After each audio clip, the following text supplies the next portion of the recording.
ஷர்மிளா, நேபாளத்தில் ஏற்பட்ட இயற்கை பேரழிவினுடைய கோர காட்சிகள் ஒவ்வொன்றாக வெளியாகி வருகின்றது. இப்போது அதிகாரப்பூர்வமாகவே தமிழகத்திலிருந்து எத்தனை பேர் சென்றார்கள்? 3 பேருந்துகளில் சென்றிருக்கிறார்கள். மொத்தமாக 57 பேர் சென்றிருக்கிறார்கள். அதில் 20 பேர் பத்திரமாக இருப்பதாக உறுதியான தகவல் அவர்களுடைய புகைப்படத்துடன் வந்திருக்கிறது. அவர்கள் குழுவாக புகைப்படம் எடுத்துக்கொண்டு நாங்கள் சேஃபாக இருக்கின்றோம் என்ற ஒரு தகவலோடு அந்த புகைப்படத்தை அவர்கள் பகிர்ந்திருக்கிறார்கள். இதன் மூலமாக தமிழகத்திலிருந்து சென்ற 57 பேரில் 20 பேர் பத்திரமாக இருப்பதை நம்மால் உறுதிப்படுத்த முடிகிறது. அந்த 20 பேரும் காத்மாண்டுவில் இருந்து 150 கிலோமீட்டர் தூரத்தில் இருக்கக்கூடிய திமுரி என்கிற ஆயுதப்படை முகாம் உள்ளது. அந்த திமுரி என்ற ஆயுதப்படை முகாமில் தான் 20 தமிழர்களும் தஞ்சமடைந்திருக்கிறார்கள். அவர்களை மீட்கும் வரை அங்கேயே இருக்குமாறும் அறிவுறுத்தல் வழங்கப்பட்டிருக்கிறது. மற்ற 37 பேர் நிலைமை என்ன என்பதுதான் இப்போது கேள்விக்குறியாக இருக்கிறது. 37 பேருடைய குடும்பத்தினரும் பரிதவிப்பில் தற்போது இருக்கிறார்கள். அந்த பட்டியலும் மொத்தமாக தமிழகத்திலிருந்து நேபாளத்துக்கு சுற்றுலா சென்றவருடைய பெயர் பட்டியலும் வெளியாக இருக்கிறது. அந்த அடிப்படையில் முதற்கட்ட பட்டியலில் நாம் பார்த்தோம் என்றால் திருச்சியிலிருந்து சத்யா, ஒசூரிலிருந்து புஷ்பராணி, நெய்வேலியிலிருந்து திருமா, தஞ்சையிலிருந்து அன்பழகி, தஞ்சையிலிருந்து சித்ரா, சிதம்பரத்திலிருந்து ராதை மற்றும் சிதம்பரத்திலிருந்து கனகசபை, தஞ்சையிலிருந்து சிவயோகம், அதே போன்று திரிபுர சுந்தரி, புவனகிரி, ரத்தனகுமார், மம்தா சூளகிரி, பழனியப்பன் சிதம்பரம், கலைமதி சிதம்பரம், பத்மினி சென்னை, மூர்த்தி சென்னை, முருகானந்தம் சிதம்பரம், மணிமேகலை மயிலாடுதுறை என அந்த முதற்கட்ட பட்டியலாம் வெளியாக இருக்கிறது. மொத்தமாக பார்க்கும்போது தஞ்சையிலிருந்து 17 பேர், தஞ்சையிலிருந்து அதிகமான சுற்றுலா பயணிகள் சென்று இருக்கிறார்கள். தஞ்சையிலிருந்து 57 பேர், தஞ்சையிலிருந்து மட்டுமே 17 பேர், தஞ்சையிலிருந்து 17 பேர் சென்றிருக்கிறார்கள். மயிலாடுதுறையிலிருந்து 7 பேர் சென்றிருக்கிறார்கள். புதுவையிலிருந்து 3 பேர் சென்றிருக்கிறார்கள் என தொடர்ந்து தமிழகர்களுடைய நிலை என்ன என்பது கேள்விக்குறியாக இருக்கு. அதில் நாம் பார்க்கலாம், கும்பகோணத்திலிருந்து அந்த சுற்றுலாவுக்கு சென்றவர்கள் அங்கிருந்து அனுப்பப்பட்டிருந்த பேட்டி கொடுத்து வருகிறார்கள். அங்கு அந்த நிலை என்ன, எத்தனை பேர் சென்றார்கள், அவருடைய நிலை என்ன, தொடர்பு கொள்ள முடிகிறதா என்பதை பேட்டி கொடுத்து வருகிறார்கள். இதை நாம் பார்க்கலாம்.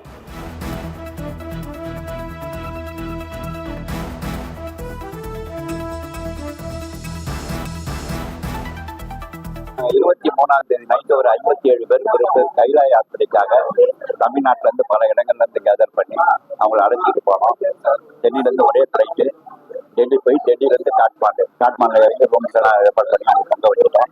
அன்னைக்கு நைட்டு மீட்டிங் முடிஞ்சு மறுநாள் கைலாயத்தை விட்டு கிளம்புற வரைக்கும் நான் இருந்து அனுப்பி வச்சுட்டு தான் நான் கிளம்பிட்டு வந்தேன். நேற்று நைட்டு கூட நான் அவர்கிட்ட பேசினேன். நல்லா இருக்கா, எல்லாம் குரூப் நல்லா போயிட்டு இருக்கு அப்படின்னு சொன்னாரு. நீ காலையில 8 மணிக்கு தான் சாப்பிட்டு அந்த ஏரியா விட்டு கிளம்புறப்போ ஒரு 9 மணிக்கு பையன் பேசுற. அதுல 3 பஸ் போனதுல ஒரு பஸ்ல ரகுன்னு ஒருத்தர், 2வது பஸ்ல பையன், 3வது பஸ்ல இருந்து எங்கிட்ட மயிலாடுதுறையில இருக்கிற பையன், 3 பேர் ஒரு வண்டிக்கு சீப்பா போட்டாரு இருந்தாங்க. அதுல ரகுங்கிறவர் தான் போன் பண்ணாரு. இது மாதிரி ஒரு வெடி விபத்து ஏற்பட்டது, அதுல நில அதிர்வு ஏற்பட்டுச்சு, அதுல நாங்க தப்பிச்சு ஒரு வண்டியை தான் நாங்க டிரைவர் காப்பாற்றி வெளில கொண்டு போனோம். அடுத்த வண்டி நாங்க திரும்பி பார்க்கும்போது அது பள்ளத்துல உருண்டது பார்த்தோம் அப்படின்னு சொல்லி அவர் போன் பண்ணாரு. இறங்கி பார்க்க முடியுமா? நம்ம இறங்கி பார்க்கறதுக்கு அலோவ் பண்ணல, எனக்கு அங்க இருந்தா நம்ம மாட்டிக்குவோம், நீங்க நாங்க மேல போயிடுறோம் அப்படின்னு சொல்லி மேல அழைச்சிட்டு போயிட்டான் டிரைவர். அவன் மேல கொண்டு போய் தங்க வச்சதுக்கு அப்புறம் இங்க என்ன நடந்த சம்பவம் தெரியல. அப்புறம் பர்மிஷன் வாங்கிட்டு மிலிட்டரிக்காரங்க சொன்ன விதத்தை வச்சுக்கிட்டு தேடிட்டு இருக்காங்க. ஒரு பஸ் கவுந்துருச்சு, தேடிட்டு இருக்காங்க. இதுதான் நடந்திருக்கு. மிலிட்டரி ராணுவம் தெரியப்படுத்தியாச்சு. ஏன்னா பெரிய விபத்து அது வாயால சொல்லுமே அந்த அளவுக்கு நல்லது. அதுல எவ்வளவு பேர் வருவாங்கன்றது தெரியல. அண்ணன் தான் வழி சொல்றோம். சையத் சாதி. அதாவது மொத்தமாக 3 பேருந்துகள் சென்றிருக்கிறார்கள். தமிழகத்தை சேர்ந்த 57 பேர் 3 பேருந்தில் சென்றிருக்கிறார்கள். ஒரு பேருந்தில் சென்றவர்கள் மட்டும் தற்போது பத்திரமாக இருப்பதை உறுதிப்படுத்தியிருக்கிறார்கள். அவர்கள் தான் அந்த காத்மாண்டிலிருந்து 150 கிலோமீட்டர் தொலைவில் இருக்கக்கூடிய திமுரி ஆயுதப்படை முகாமில் ஒரு பேருந்தில் சென்ற தமிழர்கள் மட்டும் அங்கு 20 பேர் பத்திரமாக இருக்கிறார்கள். ஒரு பேருந்து 20 பேர் சென்றிருக்கிறார்கள். மற்ற 37 பேரும் பிரிந்து 2 பேருந்தில் சென்றிருக்கிறார்கள். அந்த 2 பேருந்தில் சென்றவர்கள் எங்கே இருக்கிறார்கள், அந்த 2 பேருந்து எங்கே இருக்கிறது, என்ன ஆனது என்பதுதான் தற்போது கேள்விக்குறியாக இருக்கிறது. அதற்கான பதிலும் விரைவில் கிடைக்கும் என்றுதான் எதிர்பார்க்கப்படுகிறது. தஞ்சையிலிருந்து 17 பேர், மயிலாடுதுறையிலிருந்து 7 பேர், புதுவையிலிருந்து 3 பேர் என 57 பேர் தமிழகத்திலிருந்து சென்றிருக்கிறார்கள். ஒட்டுமொத்தமாக நாம் இந்தியாவிலிருந்து 105 பேர் மாயமாக இருப்பதாக சொல்லப்படுகிறது. 37 தமிழர்களுடைய நிலை என்ன என்பது கேள்விக்குறியாக இருக்கிறது. இதில் தமிழக அரசு அறிவித்த உதவி எண்களும் போக மீதம் இருக்கக்கூடிய உதவி எண்களும், அதாவது இந்திய தூதரகம் உதவி எண்களும் அறிவித்திருக்கிறார்கள். தமிழர்கள் சென்ற பேருந்து வெள்ளத்தில் ஒரு பேருந்து அடித்து செல்லப்பட்டதாக டிராவல் ஏஜென்சி உரிமையாளர்களும் தெரிவித்திருக்கிறார்கள். 3 பேருந்து சென்றிருக்கிறது. அதில் ஒரு பேருந்து பத்திரமாக மீட்கப்பட்டிருக்கிறது. அதில் இருப்பவர்கள் மீட்கப்பட்டிருக்கிறார்கள். மற்றவருடைய நிலை என்ன என்பது கேள்விக்குறியாக இருக்கிறது. இந்திய தூதரகம், காத்மாண்டில் இருக்கக்கூடிய இந்திய தூதரகம் உதவி எண்கள் அறிவித்திருக்கிறார்கள். 977 9851316807 மற்றும் 977 9709107500 என்ற எண்ணை காத்மாண்டில் இருக்கக்கூடிய இந்திய தூதரகம் அந்த உதவி எண்ணை அறிவித்திருக்கிறார்கள். இதே போன்று தமிழக அரசு தரப்பிலும் 180030093790 என்ற உதவி எண்ணை அறிவித்திருக்கிறார்கள். தொடர்ந்து அங்கு நடக்கக்கூடிய நிகழ்வுகளையும் மீட்பு பணிகள் குறித்த தகவலையும் சேகரித்து வருவதாகவும் தமிழக அயலகத்துறையும் தெரிவித்திருக்கிறார்கள். ஒரு மிகப்பெரிய ஒரு பேரழிவு என்றுதான் சொல்ல வேண்டும். வழக்கமாக நேபாளத்தை பொறுத்தவரையில் ஜூன் முதல் செப்டம்பர் வரையிலான அந்த காலகட்டம் என்பது அதிக மழை பொழிவு, இதுபோன்று இயற்கை சீற்றங்கள் ஏற்படக்கூடிய ஒரு காலகட்டம் என்றுதான் சொல்லப்படுகிறது. அப்படிப்பட்ட ஒரு காலகட்டத்தில் தான் இந்த வழக்கமாக இது போன்ற நிகழ்வுகள், பேரழிவு என்பது, இயற்கை சீற்றம் என்பது அங்கு ஏற்படக்கூடிய ஒன்றாக தான் இருக்கின்றது. அந்த அடிப்படையில் தான் ஆண்டுதோறும் ஜூன் முதல் செப்டம்பர் வரை பெய்யக்கூடிய மிக தீவிரமான பருவமழை, நேபாளத்தில் ஜூன் முதல் செப்டம்பர் வரையிலான காலகட்டம் தான் தீவிரமான பருவமழை பெய்யக்கூடிய ஒரு காலகட்டம். அந்த மாதிரியான காலகட்டம் தற்போது நிலவி வரக்கூடிய நிலையில் தான் அங்கு திடீர் பெருமழை, மண் சரிவு, காட்டாற்று வெள்ளம் ஏற்பட்டிருக்கிறது. இந்த நிகழ்வு காலை 8:30 மணிக்கு நடந்தது. 8:30 மணிக்கு நடந்தது. அதைத் தொடர்ந்து அப்போது நடந்த உடனடியாக ஒவ்வொரு கட்டங்களாக அங்கு நடக்கக்கூடிய காட்சிகள் தொடர்பான அந்த வீடியோக்கள் ஒவ்வொரு கட்டங்களாக வெளியாக தொடங்கியது. அப்போதுதான் அந்த வீடியோக்களை பார்க்கும் போதுதான் அந்த நிலைமையுடைய தீவிரம் எந்த அளவுக்கு இருக்கின்றது என்பதை நம்மால் உணர முடிகிறது. அந்த அளவுக்கு இயற்கை ஒரு மிகப்பெரிய கோர தாண்டவத்தை ஆடி இருக்கிறது என்றுதான் சொல்ல வேண்டும். அங்கு நேபாள வெள்ளத்தில் சிக்கிய 57 தமிழர்கள் 20 பேர் பத்திரமாக மீட்கப்பட்டிருக்கிறார்கள். மீதம் இருக்கக்கூடிய 37 பேர் மீட்கக்கூடிய பணியும் மிக தீவிரமாக நடைபெற்று வருகிறது. இந்த 20 பேரும் அந்த ஆயுதப்படை முகாமில், ராணுவ முகாமில் தான் ஆயுதப்படை முகாமில் தஞ்சம் அடைந்திருக்கிறார்கள். அவர்களை அங்கே இருக்க வேண்டும் என்றும் அறிவுறுத்தல் வழங்கப்பட்டிருக்கிறது. 36 பெண்கள் உள்பட மொத்தம் 57 பேர் சென்றிருக்கிறார்கள். அதில் 57 பேர் 36 பெண்கள் சென்றிருக்கிறார்கள். அதிலும் 20 பேர் தான் தற்போது மீட்கப்பட்டிருப்பதாக சொல்லப்படுகிறது. மீட்பு பணிகள் ஹெலிகாப்டர் மூலமாக மேற்கொள்ளப்பட்டு வருகிறது. தற்போது நாம் பார்க்கக்கூடிய அந்த காட்சி மிக ஆக்ரோஷமாக கோரதாண்டும், இயற்கையுடைய கோரதாண்டும் காட்சிகள் என்பது காலை முதலே ஒவ்வொன்றாக நடந்த அந்த நிகழ்வுகள் வீடியோ காட்சிகளாக வெளியாக இருக்கிறது. தற்போது அங்கு வானிலை என்பது ஒரு அமைதியான சூழல் இருந்தாலும் கூட மீட்பு பணிகளில் மிகப்பெரிய சிக்கல் காணப்படுகிறது. அது புவியியல் ரீதியாகவே நேபாளம் என்பது ஒரு இமயமலையினுடைய இடுக்கு பகுதியில் அமைந்திருக்கக்கூடிய ஒரு நாடு, அந்த இமயமலையின் அடிவார பகுதியில் அமைந்திருக்கக்கூடிய நாடு என்பதால் மீட்பு பணிகள் என்பது மிகப்பெரிய சவால் தான். அந்த சவாலுக்கு மத்தியில் தான் ராணுவ ஹெலிகாப்டர் மூலமாக அந்த மீட்பு பணியை மேற்கொண்டிருக்கிறார்கள். ராணுவ வீரர்களாம் களத்தில் இறக்கப்பட்டிருக்கிறார்கள். மீட்கப்பட்ட தமிழர்கள் யார் யார் என்ற விவரம் வெளியாக இருக்கு. மீட்கப்பட்ட தமிழர்களை பொறுத்தவரையில் சென்னையை சேர்ந்த மாறன் என்பவரும் மீட்கப்பட்டிருக்கிறார். அதே போன்று சென்னையை சேர்ந்த சாந்தி என்பவரும் மீட்கப்பட்டிருக்கிறார்கள். அதே போன்று சிதம்பரத்தை சேர்ந்த முத்துக்குமரேசன் என்பவரும் மீட்கப்பட்டிருக்கிறார். சிதம்பரத்தை சேர்ந்த கபீர்தாஸ் என்பவரும் மீட்கப்பட்டிருக்கிறார். திருச்சியை சேர்ந்த கிருபாஹரி என்பவரும் மீட்கப்பட்டிருக்கிறார்கள். இப்போது மீட்கப்பட்ட விவரங்களும் வெளியாக திருச்சியை சேர்ந்த கிருபாஹரி என்பவரும் மீட்கப்பட்டிருக்கிறார்கள். மீட்கப்பட்டவர்கள் யார் என்பது வள்ளிநாயகம், திருச்சியை சேர்ந்த வள்ளிநாயகம் என்பவரும் மீட்கப்பட்டிருக்கிறார்கள். இப்படியாக 20 பேர், திருச்சி சேர்ந்த வள்ளிநாயகம் என்பவரும் மீட்கப்பட்டிருக்கிறார்கள். 20 பேர் மொத்தமாக மீட்கப்பட்டிருக்கிறார்கள். அந்த 57 பேர் யார், மீட்கப்பட்ட 20 பேர் யார் என்ற பட்டியலும் வெளியாக இருக்கிறது. திருச்சி சேர்ந்த சத்யா என்பவரும் மீட்கப்பட்டிருக்கிறார். திருச்சியை சேர்ந்தவர் சத்யா, அவரும் அந்த 20 பேர் ஒருவராக மீட்கப்பட்டிருக்கிறார். அதே போன்று 20 பேரில் மீட்கப்பட்ட இந்த புகைப்படமும் வெளியாக இருக்கிறது. மீட்பு பணிகள் அந்த சவாலான சூழலுக்கு மத்தியில் மேற்கொள்ளப்பட்டு வரக்கூடிய மீட்பு பணிகள் காட்சி வெளியாக இருக்குது. விஜய புவனேஸ்வரி, சிதம்பரத்தை சேர்ந்தவர், அவரும் மீட்கப்பட்டிருக்கிறார். விஜய புவனேஸ்வரி 20 பேர் மீட்கப்பட்டு 37 பேர் நிலைமை என்ன என்பது கேள்விக்குறியாக இருக்குது. இது மிக முக்கியமாக பார்க்கின்ற விடயம் என்னவென்றால், நேபாளத்தை தொடர்ந்து உத்தரப்பிரதேசம், பீகார் ஆகிய மாநிலங்கள் கூட வெள்ள அபாயத்திற்கு விடுக்கப்பட்டிருக்கிறது. அதாவது அங்கு அணைகள் அனைத்தும் உடைந்து தகர்த்தெறிந்து காட்டாற்று வெள்ளம் மிக கோரதாண்டவமாடி நேபாளத்தில் அணைகள்லாம் உடைந்து தகர்த்தெறிந்த நிலையில்தான் அங்க இருக்கக்கூடிய அந்த மழை வெள்ளம், காட்டாற்று வெள்ளத்தினுடைய தாக்கம் என்பது இந்தியாவிலும் எதிரொலிக்கும் என்றுதான் எதிர்பார்க்கப்படுகிறது. அதில் மிக முக்கியமாக பீகார், உத்தரப்பிரதேசம் ஆகிய மாநிலங்களுக்கும் கூட வெள்ள அபாய எச்சரிக்கை விடுக்கப்பட்டிருக்கிறது. இந்த வெள்ள அபாய எச்சரிக்கையை அடுத்து மக்கள் உடனடியாக பாதுகாப்பான இடங்களுக்கு செல்ல வேண்டும் என்றும் தெரிவிக்கப்பட்டிருக்கிறது. அந்த வெள்ள அபாய எச்சரிக்கை காரணமாக மக்கள் மிகுந்த எச்சரிக்கையோடு இருக்க வேண்டும் என்றும் சொல்லப்பட்டிருக்கிறது. ஏனென்றால் இந்த நேபாளத்தில் ஏற்பட்ட அந்த கோர தாண்டவம், அதைத் தொடர்ந்து உத்தரப்பிரதேசம், பீகார் ஆகிய மாநிலங்களுக்கு விடுக்கப்பட்டிருக்கிற வெள்ள அபாய எச்சரிக்கையும் மிக ஒரு அசாதாரண சூழலாக அங்கு காணப்படுகிறது என்பதை தான் அது காண்பிக்கின்றது. மிகப்பெரிய ஒரு கோர தாண்டவம் இயற்கை ஆடி இருக்கிறது என்று சொல்ல வேண்டும். குறிப்பாக இந்த மழை வெள்ள பாதிப்பை பொறுத்தவரையிலும் திபெத் பகுதியில் இருந்து அந்த குறிப்பிட்ட அந்த போட்டே கோஷி என்ற நதியில் தான் திடீரென்று அந்த வெள்ளப்பெருக்கு ஏற்பட்டிருக்கிறது. அப்படி இந்த மாதிரியான வெள்ளப்பெருக்கான திடீர் வெள்ளப்பெருக்கான காரணம் என்ன என்பது குறித்தும் விரைவில் அதற்கான உண்மையான தகவல் என்ன என்பதும் வெளியாவதற்கான வாய்ப்பு இருக்கிறது. இந்த போட்டே கோஷி நதியில் ஏற்பட்ட திடீர் வெள்ளப்பெருக்கு, அதற்கு பிறகு நேபாளத்தினுடைய பல கிராமங்கள், அந்த நதிக்கரையோரம் இருக்கக்கூடிய கிராமங்கள், அதை சுற்றி இருக்கக்கூடிய பகுதிகள் என பல கிராமங்களில் இந்த காட்டாற்று வெள்ளம் திடீரென்று மின்னல் வேகத்தில் அது பாய்ந்து சீறி கொண்டு சென்றது. அதில் பல பாலங்கள்லாம் அடித்து செல்லப்பட்டிருக்கிறது. பல வீடுகள், குடியிருப்புகள்லாம் அந்த மழை வெள்ளம், காட்டாற்று வெள்ளம், மண் சரிவில் மூழ்கி இருக்கிறது. மேற்கு நேபாளத்தில் இருக்கக்கூடிய ரோல்பா என்ற பகுதி, இந்த ரோல்பா மற்றும் அதை சுற்றியக்கூடிய மாவட்டங்களில் நிலச்சரிவு என்பது ஏற்பட்டு அதிலும் பலர் சிக்கி இருப்பதாகவும் சொல்லப்படுகிறது. குறிப்பாக நேபாள வெள்ளத்தில் 19 பாலங்கள் 40 கிலோமீட்டர் தொலைவிற்குள் சாலைகள் அடித்து செல்லப்பட்டதாகவும் சொல்லப்படுகிறது. நேபாள வெள்ளத்தில் 13 நீர்மின் திட்டங்கள் சேதமடைந்திருக்கிறது. 200க்கும் மேற்பட்ட கனரக வாகனங்கள் அடித்து செல்லப்பட்டிருக்கிறது. காணாமல் போனவர்களை மீட்கக்கூடிய பணியும் மிக தீவிரமாக நடைபெற்று வருகிறது. ராணுவத்தினரும் களமிறக்கப்பட்டிருக்கிறார்கள். மீட்பு பணிகளில் மிக தீவிரமாக இறங்கி வந்திருக்கிறார்கள். ராணுவ ஹெலிகாப்டர் மூலமாக களமிறக்கப்பட்டு மீட்பு பணிகளை மேற்கொண்டிருக்கிறார்கள். தற்போது வரையிலும் உயிரிழப்பு என்பது நேபாள அரசால் அதிகாரப்பூர்வமாக அறிவிக்கப்பட்ட உயிரிழப்பு என்பது 16 இருக்கின்றது.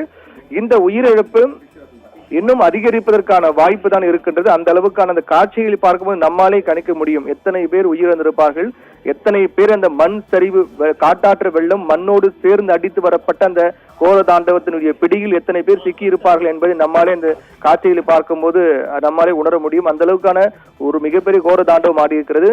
நேபாள அரசால் அதிகாரப்பூர்வமாக அறிவிக்கப்பட்ட உயிரிழப்பு எண்ணிக்கை என்பது 16 இருக்கின்றது. இன்னும் அடுத்தடுத்த கட்டங்களில் அந்த உயிரிழப்பு எண்ணிக்கை தொடர்பான அப்டேட் வெளியாகும். நேபாள பிரதமருடன் மத்திய உள்துறை அமைச்சர் பேச்சுவார்த்தையும் நடத்தியிருப்பதாக மத்திய உள்துறை அமைச்சகம் தெரிவித்திருக்கிறார்கள். நேபாளத்தில் 57 தமிழர்களுடைய தற்போதைய நிலை, 20 பேர் மீட்கப்பட்டு 37 பேருடைய நிலைமை என்ன என்பதும் அவர்கள் தொடர்பு கொள்வதில் சிக்கல் ஏற்பட்டிருப்பதாகவும் சொல்லப்படுகிறது. என்றால் சாலைகள் துண்டிக்கப்பட்டிருக்கிறது, பாலங்கள் துண்டிக்கப்பட்டிருக்கிறது. மேற்கொண்டு மாயமான 37 தமிழர்களை மீட்கக்கூடிய பணிகளும் அவர்கள் தொடர்பு கொள்வதில் கம்யூனிகேஷன் ப்ராப்ளம், தொடர்பு கொள்வதில் கூட சிக்கல் ஏற்பட்டிருப்பதாக சொல்லப்படுகிறது. தமிழ்நாட்டை சேர்ந்த 57 பேருடைய விவரங்களும் வெளியாகி இருக்கிறது. அதில் 20 பேர் மீட்கப்பட்டார்கள். அந்த 20 பேர் யார் என்பது குறித்த தகவலும் வெளியாக இருக்கிறது. கும்பகோணத்தில் கூடிய சுற்றுலா நிறுவனம் மூலமாக 57 பேர் சென்றிருக்கிறார்கள். 3 பேருந்தில் அவர்கள் சென்றிருக்கிறார்கள்.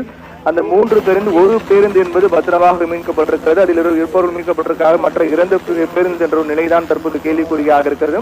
தொடர்ந்து அங்கு மீட்பு பணிகளும் சவாலான சூழலுக்கு மத்தியில் தீவிரமாக முன்னெடுக்கப்பட்டு வருகிறது.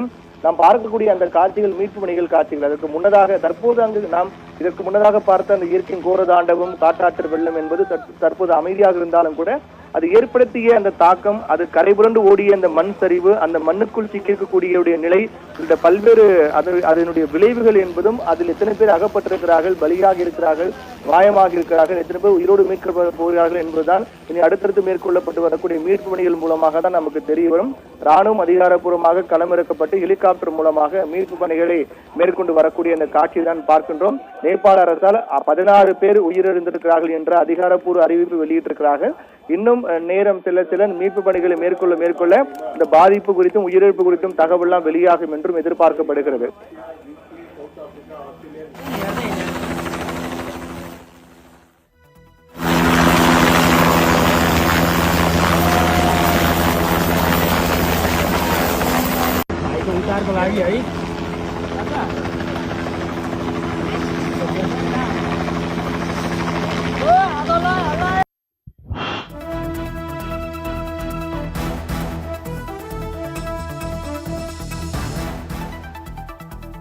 இயற்கை பேரழிவு இந்தியாவிலும் அதன் எல்லையோரிய மாநிலங்களில் தாக்கத்தை ஏற்படுத்துவதற்கான வாய்ப்பு இருப்பதாக சொல்லப்படுகிறது. அதில் மிக முக்கியமாக பீகார், உத்தரப்பிரதேசம் ஆகிய மாநிலங்கள் நேபாளம் எல்லையோரும் இருக்கக்கூடிய மிக முக்கியமான மாநிலம். நேபாளோடு எல்லை பகிர்ந்து கொள்ளக்கூடிய மாநிலம் பீகார், உத்தரப்பிரதேசம். பீகார், உத்தரப்பிரதேசம் ஆகிய மாநிலங்கள் கூட வெள்ள அபாய எச்சரிக்கை இந்திய அரசு, மத்திய அரசு விடுத்திருக்கிறது. அதனால் உடனடியாக அந்த எல்லையோர பகுதியில் இருக்கக்கூடிய மக்களும் பாதுகாப்பான இடங்களுக்கு செல்ல வேண்டும் என்று அறிவுறுத்தியிருக்கிறார்கள். ஏனென்றால் இந்த மாதம் பொறுத்தவரையில் நேபாளத்தில் பருவமழை சீசன் என்பது மிக தீவிரமாக உச்சகட்டத்தில் இருக்கக்கூடிய மாதம். அப்படிப்பட்ட சூழலில் தற்போது இயற்கையின் கோரதாண்டும் காட்டாற்று வெள்ளம் தற்போது அமைதியாக இருந்தாலும் கூட அடுத்தடுத்த கட்டங்களில் மேற்கொண்டு அங்கு மழை பாதிப்பில் ஏற்பட்டாலோ பெருவெள்ளம் ஏற்பட்டாலோ அடுத்த கட்டமாக அது இந்தியாவில் உத்தரப்பிரதேசம், பீகாரை நோக்கி வருவதற்கான வாய்ப்பு இருப்பதாக சொல்லப்பட்டிருக்கிறது. உத்தரப்பிரதேசம், பீகார் என்பது இரண்டு மாநிலங்களும் நேபாளோடு எல்லையை பகிர்ந்து கொள்ளக்கூடிய மாநிலங்கள். அதன் காரணமாக அந்த எல்லையோர பகுதிகளும் வெள்ள அபாய எச்சரிக்கை விடுக்கப்பட்டிருக்கிறது. நேபாளத்தில் பல அணைகள் எல்லாம் அடித்து துவம்சமாகி அந்த காட்டாற்று வெள்ளம் என்பது மின்னல் வேக அடித்து செல்லப்பட்ட காரணத்தால் தடுப்பணைகள் எதுவும் இல்லை. தற்போது அங்கு மீண்டும் மழை பொழிவு இருந்தாலோ அல்லது மீண்டும் ஒரு காட்டாற்று வெள்ளம் ஏற்பட்டாலோ அது நேரடியாக இந்தியாவில் உத்தரப்பிரதேசம், பீகாரை பாதிப்பதற்கான வாய்ப்பு அதிகமாக இருப்பதாக தான் சொல்லப்படுகிறது. அந்த அளவுக்கு நேபாளத்தில் தடுப்பு அணைகள் மற்றும் கட்டமைப்புகள் பல இடங்களில் நிர்மூலமாக்கப்பட்டிருக்கிறது, மண்ணோடு மண்ணாக புதைந்திருக்கிறது. அதன் காரணமாக உத்தரப்பிரதேசம் மற்றும் பீகார் ஆகிய மாநிலங்களுக்கும் வெள்ள அபாய எச்சரிக்கை விடுக்கப்பட்டிருக்கிறது. கரையோர பகுதியில் வசிக்கக்கூடிய மக்கள் பாதுகாப்பான இடங்களுக்கு செல்ல வேண்டும் என்று அறிவுறுத்தப்பட்டிருக்கிறார்கள். முன்னெச்சரிக்கை நடவடிக்கைகள் மேற்கொள்ள வேண்டும் என்றும் அறிவிக்கப்பட்டிருக்கிறார்கள். தொடர்ந்து நேபாளத்தில் மேற்கொள்ளப்பட்டு வரக்கூடிய நிலைமையை கண்காணித்து வருவதாக சொல்லப்பட்டிருக்கிறது. மத்திய உள்துறை அமைச்சர் அமித்ஷாவும் நேபாள பிரதமருடன் தொடர்பு கொண்டு நிலைமையுடைய தீவிரத்தை தொடர்பு கொண்டு பேசியிருக்கிறார். இந்தியா எப்போதும் ஆதரவாக இருக்கும் என்ற நிலைப்பாட்டையும் தெரிவித்திருக்கிறார். அந்த திரையில் நாம் பார்க்கின்றோம் அந்த வரைபடம் நேபாளம் மற்றும் அதை பகிர்ந்து கொள்ளக்கூடிய இந்திய மாநிலங்கள் உத்தரப்பிரதேசம் மற்றும் பீகார் ஆகிய மாநிலங்கள் தொடர்ந்து நாம் பார்க்கின்றோம். இது இந்தியாவில் மட்டுமல்லாமல், தமிழகம் மட்டுமல்லாமல், இந்தியா மட்டுமில்லாமல் பல்வேறு நாடுகளை சேர்ந்தவர்களும் அங்கு சென்றிருக்கிறார்கள். இந்தியாவை பொறுத்தவரை தமிழகத்தில் 57 பேர் சென்றிருக்கிறார்கள். அதே ஆஸ்திரேலியாவை சேர்ந்த ஒருவர், நெதர்லாந்தை சேர்ந்த ஒருவரும் சென்றிருக்கிறார்கள். அதே போன்று 16 UK, லண்டன், இங்கிலாந்தை சேர்ந்தவர்கள் அங்கு 16 பேர் சென்றிருக்கிறார்கள். சவுத் ஆப்பிரிக்காவை சேர்ந்தவர்கள் 4 பேர் சென்றிருக்கிறார்கள் என ஒட்டுமொத்தமாக பல நாடுகளிலிருந்து அங்கு சுற்றுலா பயணிகள் சென்றிருக்கிறார்கள். USA-லிருந்து 3 பேர் சென்றிருக்கிறார்கள். மலேசியாவிலிருந்து 17 பேர் சென்றிருக்கிறார்கள் என அமெரிக்கா மற்றும் மலேசியாவை சேர்ந்த மொத்தமாக 20 பேர் சென்றிருக்கிறார்கள். 16 பேர், அதில் 12 பேர் இங்கிலாந்தை சேர்ந்தவர்கள், சவுத் ஆப்பிரிக்கா சேர்ந்த 4 பேர் சென்றிருக்கிறார்கள். கும்பகோணத்தை சேர்ந்த டிராவல்ஸ் உரிமையாளர் பேட்டி கொடுத்திருக்கிறார். அந்த பேட்டியில் அவர் தெரிவித்திருக்கூடிய தகவல் என்னவென்றால், நேபாள வெள்ளத்தை பொறுத்தவரையில் 19 பாலங்கள் அங்கு 40 கிலோமீட்டர் தொலைவிற்கான சாலைகள் அடித்து செல்லப்பட்டதாக தகவல் வந்திருப்பதாக அவர் தெரிவித்திருக்கிறார். என்றால் அவர் மூலமாக அந்த சுற்றுலாவுக்கு சென்றவர்கள், இந்த டிராவல்ஸ் உரிமையாளர் மூலமாக, இந்த டிராவல்ஸ் நிறுவனம் மூலமாக சுற்றுலாவுக்கு சென்றவர்கள் அங்கு அவர்களோடு நேரடியாக அவர் தொலைபேசி மூலமாக தொடர்பு கொண்டு அங்கிருக்கும் நிலவரங்கள், அந்த 20 பேர் மீட்கப்பட்டார்கள் அல்லவா, அவர்களோடு பேசி அங்கிருக்கும் நிலவரங்கள் என்ன என்பதை தொடர்ந்து அவர் கேட்டு வருவதாகவும், அவர்கள் கொடுத்த தகவலின் அடிப்படையில் பார்க்கும்போது அங்கிருந்த அந்த நிகழ்வுகளை, இயற்கை கோர நாட்டவத்தை நேரடியாக பார்த்தவர்கள் சொல்ல தகவலின் அடிப்படையில் பார்க்கும்போது நேபாள வெள்ளத்தில் 19 பாலங்கள் 40 கிலோமீட்டர் தொலைவிற்கான சாலை அனைத்தும் ஒரு நொடியில் காட்டாற்று வெள்ளத்தில் அடித்து செல்லப்பட்டதாக அவர்கள் தெரிவித்ததாக சொல்லப்படுகிறது. அதோடு இந்த வெள்ளத்தால் நேபாளத்தில் 13க்கும் மேற்பட்ட நீர்மின் திட்டங்கள் சேதமடைந்திருப்பதாகவும் சொல்லப்படுகிறது. 200க்கும் மேற்பட்ட கனரக வாகனங்கள், கார்கள், இருசக்கர வாகனங்கள் என அனைத்தும் அடித்து செல்லப்பட்டதாக சொல்லப்படுகிறது. காணாமல் போனவர்களை ராணுவத்தினர் தேடி வருவதாகவும், ராணுவம் இங்கு களமிறக்கப்பட்டு ஹெலிகாப்டர் மூலமாக மீட்பு பணியில் இறங்கியிருப்பதாகவும் அங்கு இந்த நிகழ்வு நேரில் பார்த்தவர்கள் கூறியதாக சொல்லப்படுகிறது. தற்போது வரை நேபாள அரசால் அதிகாரப்பூர்வமாக 16 பேர் பலியாகி இருப்பதாக நேபாள அரசு அதிகாரப்பூர்வ அந்த எண்ணிக்கை வெளியிட்டிருக்கிறார்கள். அதோடு நேபாள பிரதமரோடு மத்திய உள்துறை அமைச்சரும் பேசியிருக்கிறார். தொலைபேசியின் வாயிலாக பேசி அங்கிருக்கும் நிலவரம் என்ன என்பதை விசாரித்திருக்கிறார். தொடர்ந்து இந்தியா நேபாளத்திற்காக உதவி செய்யும் என்றும், உதவியாக ஆதரவாக இருக்கும் என்றும் தெரிவித்திருக்கிறார். நேபாளத்தில் 57 தமிழருடைய நிலை, அது 20 பேர் மீட்கப்பட்ட நிலையில் மற்ற 37 பேருடைய நிலை என்ன என்பது கேள்விக்குறியாக இருக்கிறது. வெள்ளத்தில் சிக்கியவர்களை தொடர்பு கொள்வதிலும் கூட தற்போது சிக்கல் ஏற்பட்டிருப்பதாக சொல்லப்படுகிறது. அதாவது கும்பகோணம் டிராவல்ஸ் உரிமையாளர் கொடுத்த பேட்டியில் கூட அவர் அந்த 57 பேரும் அவருடைய நிறுவனங்கள் மூலமாக சென்றிருக்கிறார்கள். 3 பேருந்து சென்றிருக்கிறார்கள். அந்த 3 பேருந்து ஒரு பேருந்து சென்றவர்கள் மட்டும்தான் தற்போது பேசி வருகிறோம். மற்ற 2 பேருந்து சென்றவர்களிடம் ஒருவரிடம் கூட பேச முடியவில்லை, அவர்கள் தொடர்பு கொள்ள முடியவில்லை என்ற ஒரு அதிர்ச்சிகரமான தகவலை அவர் வெளியிட்டிருக்கிறார். அப்படி என்றால் அவருடைய நிலை என்னவாக இருக்கின்றது, அந்த பேருந்து எங்க இருக்கின்றது, அது உள்ளவர்கள் எங்கே இருக்கிறார்கள் என்பது கேள்விக்குறியாக இருக்கிறது. ஒரு பேருந்து சென்றவர்கள் மட்டும்தான் அந்த பார்டரில் செல்லும் போது அவர்கள் தப்பித்து விட்டார்கள் என்றும் சொல்லப்படுகிறது. மற்றவர்களுடைய நிலை, அவர்களை தொடர்பு கொள்ள முடியாத நிலைதான் ஏற்பட்டிருப்பதாக சொல்லப்படுகிறது. மொத்தமாக 57 பேருடைய விவரங்களும் வெளியிட்டிருக்கிறார்கள். மீட்கப்பட்ட 20 பேருடைய விவரங்களும் பெயர்களும் அவர்கள் எந்த ஊரை சேர்ந்தவர்கள் என்பதும் வெளியிட்டிருக்கிறார்கள். மேலும் அவசர உதவி எண்ணையும் தற்போது வழங்கியிருக்கிறது. காத்மாண்டில் இருக்கக்கூடிய இந்திய தூதரகம் அவசர உதவி எண், அதே போன்று தமிழக அரசும் அவசர உதவி எண்ணை வழங்கியிருக்கிறார்கள். கும்பகோணத்தில் இருக்கக்கூடிய சுற்றுலா நிறுவனம் மூலமாக இவர்கள் சென்றிருக்கிறார்கள். 3 பேரும் சென்றிருக்கிறார்கள். அவருடைய நிலைதான் 20 பேர் மீட்கப்பட்ட நிலையில் மற்றவர்கள் என்ன ஆனார்கள் என்பதுதான் கேள்விக்குறியாக இருக்கிறது. இப்போது நிலைமை என்பது அங்கு மிக தீவிரமான ஒரு நிலையில் தான் இருப்பதாக சொல்லப்படுகிறது. நேபாளம் இமயமலையுடைய அடிவார பகுதியில் அமைந்திருக்கக்கூடிய ஒரு சிறிய நாடுதான். அந்த நேபாளத்தோடு இந்தியாவில் பார்த்தோம் என்றால் உத்தரப்பிரதேசம், உத்தரகாண்ட், பீகார் ஆகிய மாநிலங்கள்லாம் பகிர்ந்திருக்கிறார்கள். சிக்கிம் கூட அந்த நேபாள எல்லையோடு பகிர்ந்து கொள்ளக்கூடிய ஒரு மாநிலம் தான். ஆனால் மிக முக்கியமாக அதோட புவியியல் ரீதியான அமைப்பு பார்க்கும்போது அங்கு ஏற்பட்ட அந்த பனிப்பாறை ஊறுகள், பனிப்பாறை வெடிப்பு, மேக வெடிப்பு என்பது ஏதேனும் ஏற்பட்டிருக்கிறதா, என்ன காரணத்துக்காக திடீரென்று இந்த அளவுக்கான ஒரு ஆக்ரோஷமான காட்டாற்று வெள்ளம் ஏற்பட்டது என்பது குறித்த தகவலும் நமக்கு இன்னும் கிடைக்கப் பெறவில்லை. அது தொடர்பான நேபாள அரசு அதிகாரப்பூர்வமாக அறிவிப்பார்கள். ஏனென்றால் நேபாளத்தோடு எல்லை பகிர்ந்து கொள்ளக்கூடிய மாநிலங்களாக இந்தியாவில் உத்தரகாண்ட், இமாச்சல பிரதேசம், உத்தரப்பிரதேசம், பீகார் மற்றும் சிக்கிம் ஆகிய மாநிலங்கள் இருந்தாலும் கூட இப்போது மீண்டும் அங்கு ஒரு அசாதாரண சூழல், இயற்கை பேரழிவு, கோரதாண்டம் என்பது ஏற்பட்டால் இத்தனை மாநிலங்களிலும் அதிக பாதிப்புக்குள்ளாகக்கூடிய மாநிலங்களாக உத்தரப்பிரதேசம் மற்றும் பீகார் ஆகிய மாநிலங்கள் தான் இருக்கும் என்றும் சொல்லப்படுகிறது. அந்த அளவுக்கு புவியியல் ரீதியான அமைப்பு பார்க்கும்போது உத்தரகாண்டுக்கு பெரிய பாதிப்பு இருக்காது, அதே போன்று சிக்கிம் பெரிய பாதிப்பு இருக்காது. இனிய நேபாளத்தில் இதற்கு பிறகு இன்றோ அல்லது நாளை கூட மீண்டும் ஒரு கனமழை என்பது ஏற்பட்டு வெள்ளம் என்பது ஏற்பட்டாலும் கூட அது நேரடியாக உத்தரப்பிரதேசம், குறிப்பாக உத்தரப்பிரதேச லக்னோ, அதே போன்று பீகாரின் பாட்னா ஆகிய பகுதிகள் எல்லாம் கூட அதை நோக்கி வருவதற்கான வாய்ப்பு இருப்பதாக சொல்லப்படுகிறது. அந்த அளவுக்கான ஒரு உட்கட்டமைப்புகள், தடுப்பு அணைகள் என அனைத்தையும் இந்த காட்டாற்று வெள்ளம் துவம்சம் செய்துவிட்டது. அதனால் உத்தரப்பிரதேசம் மற்றும் பீகார் மாநிலங்களுக்கு கூட இந்த எல்லையோர பகுதி சேர்ந்த பகுதியில் கூட அங்கு வசிக்கக்கூடிய மக்கள் பாதுகாப்பாக இருக்க வேண்டும், முன்னெச்சரிக்கையாக இருக்க வேண்டும் என்றும் சொல்லப்பட்டிருக்கிறது. இப்படியாக இந்த நிலைமை என்பது மிக தீவிரமாக இருந்து வருகிறது. அங்கிருந்து வரக்கூடிய காட்சிகள், இந்த நிகழ்வு என்பது காலை 8:30 மணிக்கு ஏற்பட்டது. காலை 8:30 மணிக்கு திடீரென்று அங்கு வழக்கமாக வரக்கூடிய அந்த பருவகால மழை பொழி என்பது இருந்திருக்கின்றது. அப்போது சில இடங்களில் கனமழையும் சில இடங்கள் லேசான மழையும் தான் இருந்திருக்கின்றது. ஆனால் அதுக்கு பிறகு அந்த மழையினுடைய தீவிரம் என்பது அதிகமாக இருக்கிறது. மழையினுடைய தீவிரம் அதிகமாக இருந்து திடீரென்று இந்த நேபாளத்தினுடைய வடக்கு இமயமலை பகுதியில் தான் அந்த பகுதியில் தான் முதலில் இந்த காட்டாற்று வெள்ளம், அந்த அதிக மழை பொழிவு, வெள்ளம் என்பது ஏற்பட தொடங்கி இருக்கிறது. நேபாளத்தினுடைய வடக்கு இமயமலை பகுதியில் இருக்கக்கூடிய ரசுவா என்ற ஒரு மாவட்டம் உள்ளது. அந்த மாவட்டம் தான் முதலில் பாதிக்கப்பட்ட மாவட்டமாக பார்க்கப்படுகிறது. நேபாளத்தில் ரசுவா என்ற மாவட்டம் தான் முதலில் பாதிக்கப்பட்ட மாவட்டம். அந்த மாவட்டத்தில் திபெத் எல்லை ஒட்டி இருக்கக்கூடிய அந்த பகுதியில் தான் திடீரென்று வெள்ளப்பெருக்கு என்பது ஏற்பட்டது. காலை 8:30 மணி அளவில் இந்த வெள்ளப்பெருக்கு, பொதுவாக இந்த நேபாளத்தில் ஏற்கனவே கூறியது போல இந்த மாதம் என்பது செப்டம்பர் மாதம் வரையில் சீசன் டைம் என்று சொல்லக்கூடிய இந்த பருவமழை பொழியக்கூடிய ஒரு மாதம் தான். சில நேரங்களில் இயற்கை எழில் கொஞ்சக்கூடிய அது அழகை ரசிக்கும்படியான ஒரு சாரல் மழையாக இருக்கும். சில இடங்களில் கன முதல் மிக கனமழை, லேசான மழை என மாறி மாறி அங்கு இயற்கை சூழல் என்பது பதிவாகும். அந்த அடிப்படையில் தான் இன்று காலை வழக்கம் போல சில இடங்களில் மழை பொழிவு என்பது இருந்திருக்கின்றது. வழக்கமான மக்களுடைய அன்றாட பணிகளை மேற்கொண்டிருக்கிறார்கள். சுற்றுலா பயணிகளும் அங்கு அந்த பகுதியிலும் சென்று அந்த பகுதியிலும் ரசித்திருக்கிறார்கள்.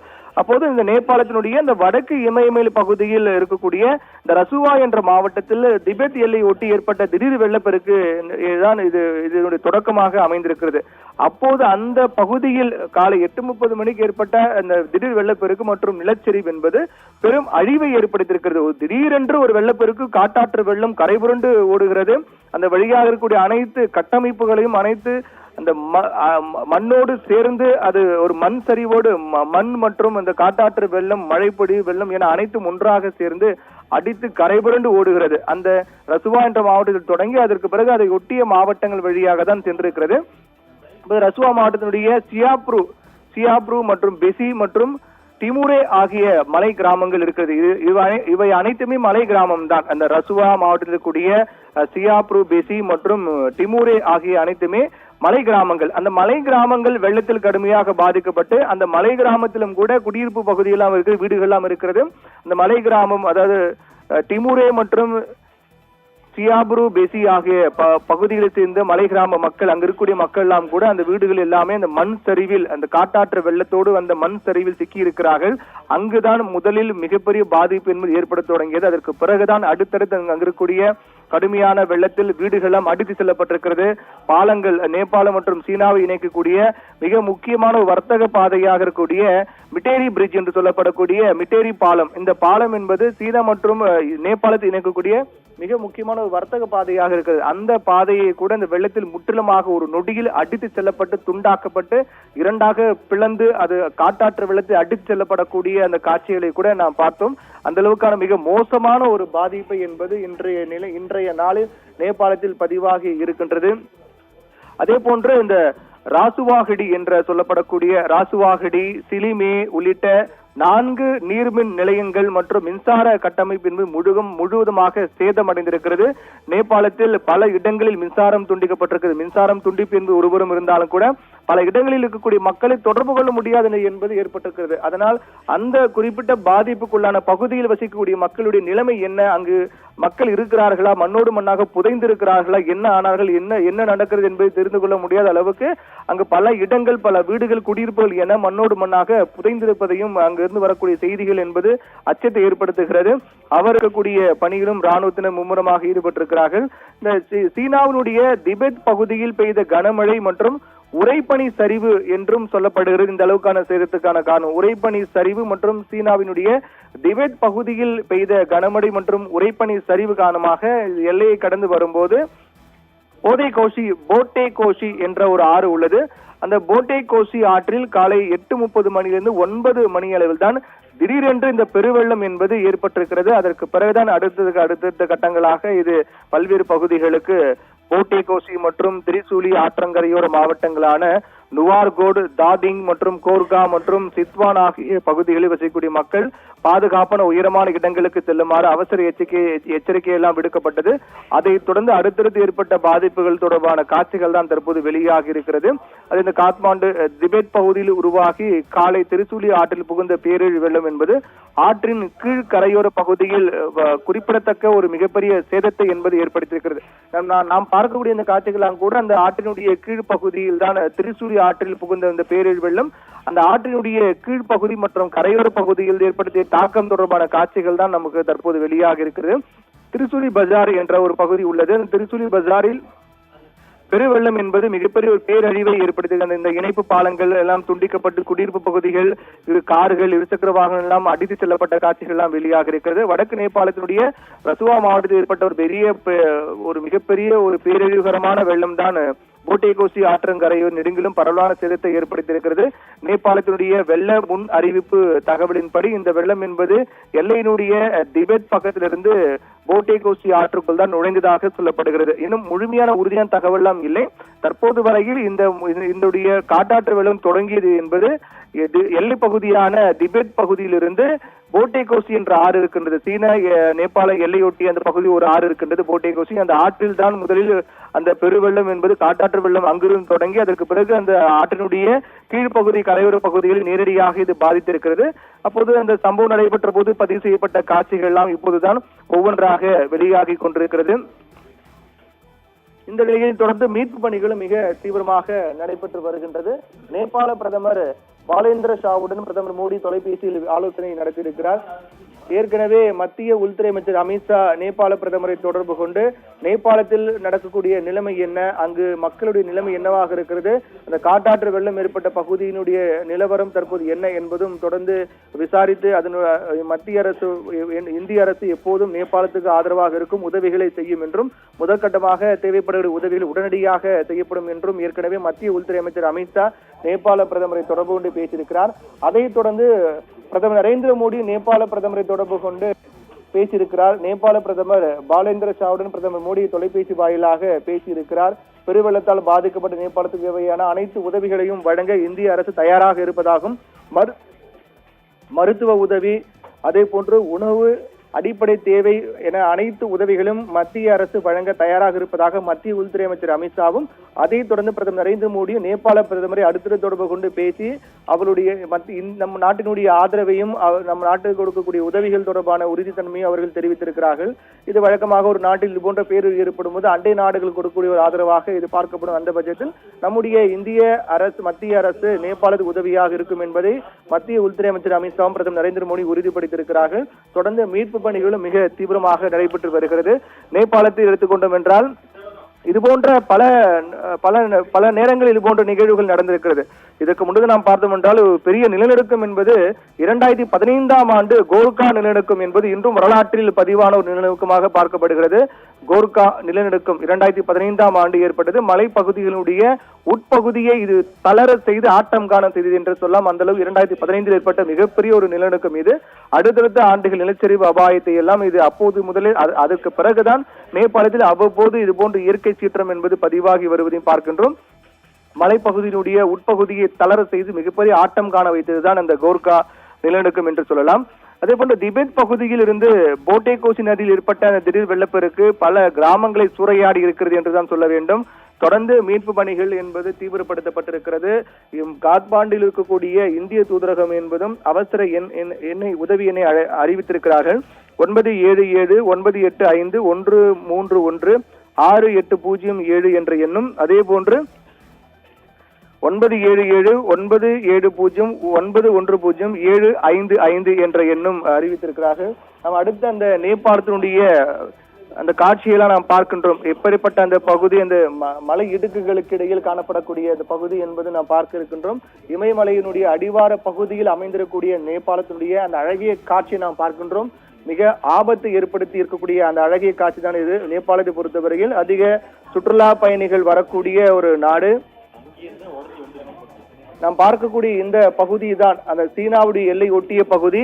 இந்த பகுதியில் இருந்துதான் மேற்கு நேபாளத்தில் இருக்கக்கூடிய ரோல்பா மற்றும் அதை சுற்றி இருக்கக்கூடிய மாவட்டங்களில் ஏற்படுத்திய மிகப்பெரிய இந்த காட்டாற்று வெள்ளம் தொடங்கிய பகுதி என்பது இதுதான். இந்த போட்டே கோச்சி நதி, அந்த நதியில் ஏற்பட்ட திடீர் வெள்ளம் காரணமாக தான் நேபாளத்தின் பல கிராமங்கள் இன்று சூறையாடப்பட்டிருக்கிறது இயற்கையினுடைய கோர தாண்டவத்தால் என்று சொல்ல வேண்டும். அதாவது சீனாவினுடைய திபெத், சீனா மற்றும் நேபாளம் ஆகிய இரண்டு நாடுகளும் இணையக்கூடிய அந்த பகுதியினுடைய தொடக்கம் இது வந்து நேபாளத்தினுடைய எல்லையின் தொடக்க பகுதியாக பார்க்கப்படுகிறது. இமயமலையின் அடிவார பகுதி, சீனாவின் திபெத் பகுதியும் நேபாளத்தினுடைய எல்லை பகுதியும் இணையக்கூடிய பகுதியில் தான் நம்ம திரையில் நாம் பார்த்துக் கொண்டிருக்கிறோம். சீனாவினுடைய திபெத் பகுதியில் முதலில் கனமழை பெய்திருக்கிறது. அதற்கு பிறகு உறைபனி சரிவு என்பது ஏற்பட்டிருக்கிறது. அதன் காரணமாக தான் அங்கு தொடங்கிய இந்த நிகழ்வு எல்லையை கடந்து நேபாளத்தை நோக்கி வரும்போது போட்டே கோசி என்ற ஆறு, அந்த ஆறு தான் நாம் அந்த திரையில் பார்த்து கொண்டிருக்கிறோம். இந்த போட்டே கோசி என்ற ஆறு, அந்த ஆற்றில் தான் காலை 8:30 மணியிலிருந்து 9 மணி வரையில் திடீரென்று வெள்ளப்பெருக்கம் ஏற்பட்டிருக்கிறது. அதற்கு பிறகுதான் அடுத்தடுத்த கட்டங்களாக ராசுவாகடி, சிலிமே உள்ளிட்ட பல்வேறு இடங்களில் சூறையாடி இருக்கிறது. அதோடு மிட்டேரி பாலம் என்று சொல்லப்படக்கூடிய அந்த பாலத்தையும் அது துண்டாக்கி இரண்டாக உடைந்து சென்றிருக்கிறது. ரசுவா மாவட்டத்தில் இருக்கக்கூடிய சியாப்ரு, பெசி மற்றும் திமுரி ஆகிய மலை கிராமங்கள் வெள்ளத்தில் கடுமையாக பாதிக்கப்பட்டிருக்கிறது. இந்த இடம்தான் இந்த அளவுக்கான ஒரு மிகப்பெரிய ஒரு பேரழிவு ஏற்படுத்திய நிகழ்வு தொடங்கிய இடம் என்றுதான் சொல்ல வேண்டும். போட்டே கோசி என்று சொல்லப்படக்கூடிய ஆறுதான் இது. அங்கு ஏற்படுத்திய அந்த தாக்கம், அதனுடைய தொடக்கம் இங்கிருந்து தான் தொடங்கியது. இதுதான் மிகப்பெரிய ஒரு கோர தாண்டவத்தை ஏற்படுத்தி இருக்கிறது. அந்த ஆறுகள் வழியாக தான் காட்டாற்று வெள்ளம் பயணித்து அது அமைதியாக அழகாக இருக்கக்கூடிய காட்சியை நாம் பார்க்கின்றோம். ஆனால் அது ஏற்படுத்திய ஆக்ரோஷமான ஒரு பாதிப்பு என்பது நேபாளத்தின் பல பகுதிகளில் காட்டாற்று வெள்ளம் கரைபுரண்டு ஓடி மக்களை சூறையாடி இருக்கிறது. மீட்பு பணிகளும் தொடர்ந்து நடைபெற்று வருகின்றது.